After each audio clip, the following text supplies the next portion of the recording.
üstünden. Ben de karaladım üstünden. Üstüne gelmeyin. Ne zamana kadar benlesin? Henüz ona karar vermedim. Buralara kolay gelmedi. Anlattığım dili olamadın anlattığın gibi. Bu da benim anlattığım bir dil.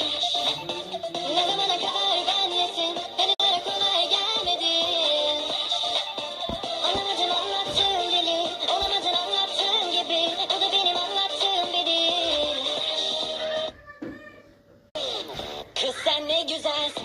Hem sevgim hem şüphemsin. Kalbim senin olsun. Sakla dursun üstü kalsın. Yok mu bu kalbin haritası? Ömrümün her bir dakikası. Benle kal canım. Biz dünyanın